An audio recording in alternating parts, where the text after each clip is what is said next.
If Tanisha has $100 to invest at 5% per annum, compounded quarterly, how long will it take before she has $150?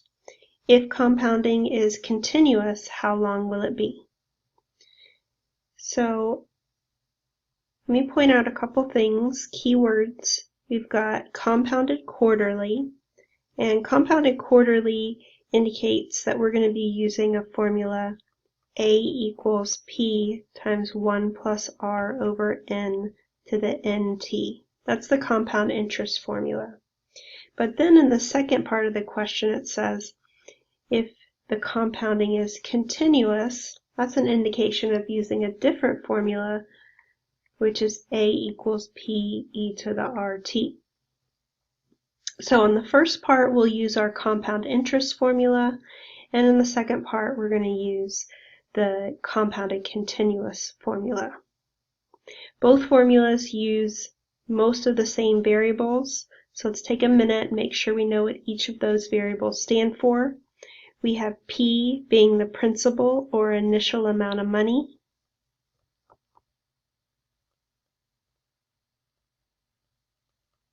We have R as our interest rate.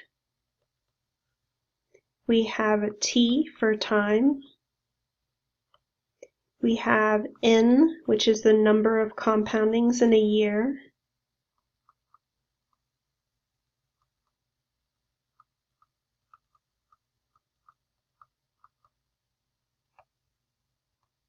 We have A as our accrued amount or ending amount.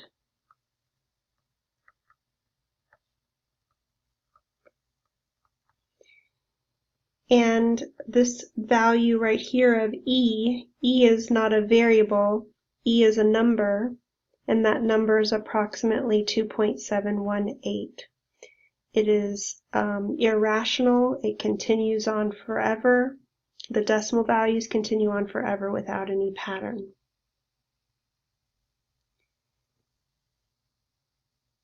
So let's focus on the first part. Tanisha has $100. That is our principal. She's going to invest at 5% per annum is per year.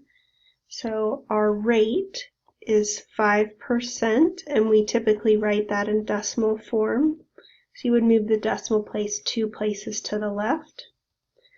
The question says how long, so that's our time being our unknown, and how long before she has $150.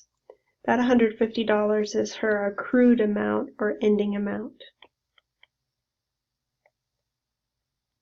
So we're going to be able to substitute these values into the compound interest equation and solve for the value of time. There's actually one more variable that we need to notice, and right here it says compounded quarterly. Compounded quarterly is going to tell us the value of N. Interest is compounded quarterly, which will be 4 times per year. So we're going to substitute these values into the formula. A equals P times 1 plus R over N to the NT. A, our accrued amount, is $150.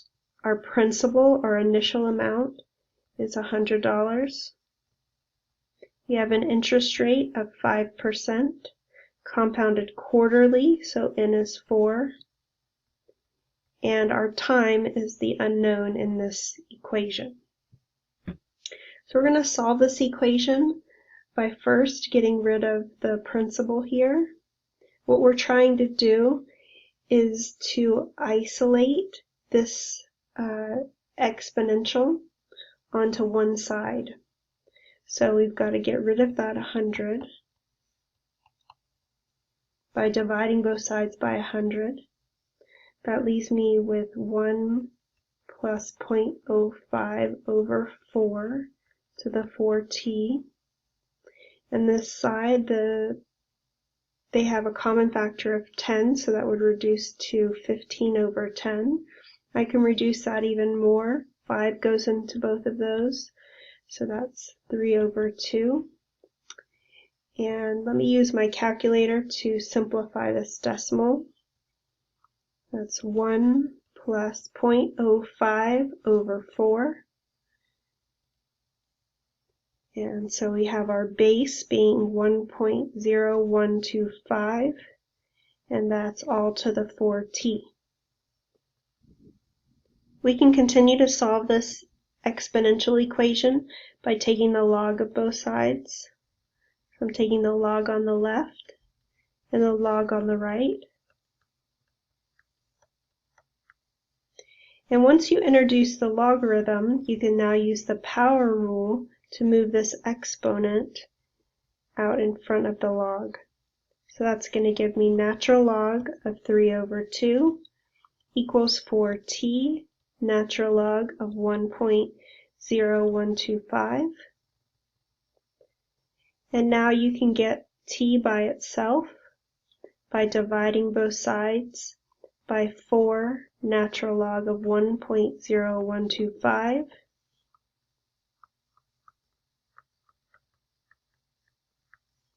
That's going to cancel the 4's and cancel the natural log, leaving me with t by itself on one side. And I have natural log of 3/2 over 4 natural log of 1.0125. Let me put that in my calculator.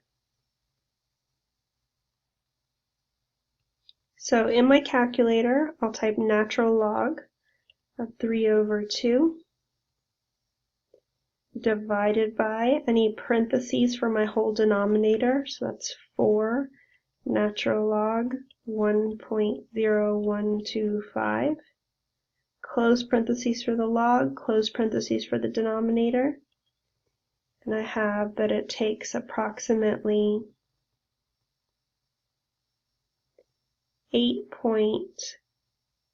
let's round to 2 decimal places, 8.16 years for my $100 to grow to $150 with 5% interest compounded quarterly.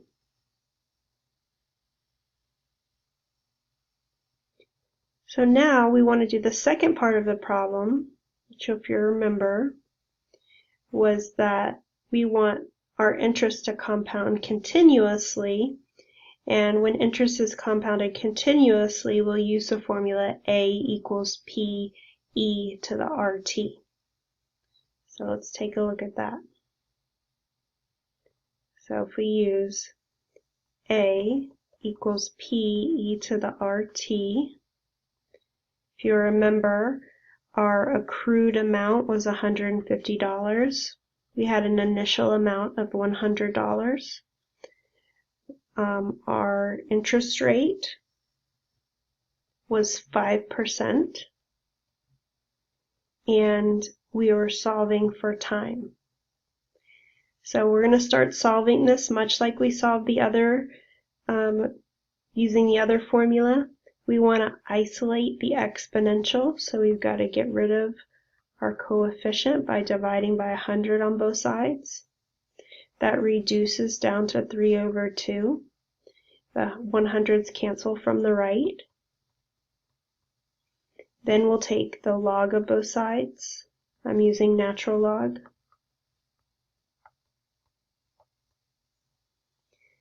We can use the power rule to bring our exponent in front of the log, or that's multiplication when we bring it in front.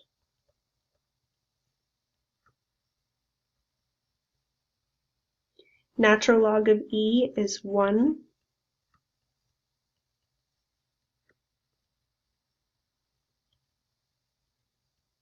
One times 0.05t is 0.05t.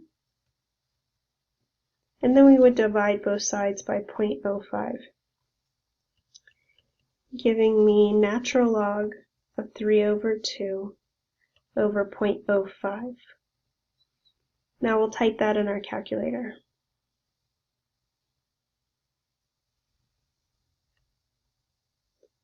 Natural log 3/2 divided by 0.05 gives me 8.11. So it would take approximately 8.11 years for our $100 to grow to $150 if our interest is compounded continuously. So I just want to compare that to our previous answer. You can see that compounding continuously takes a little bit less time for that money to grow than compounded quarterly.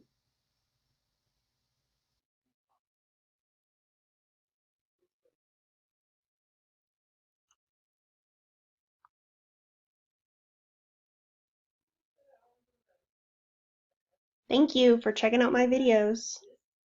Have a great day.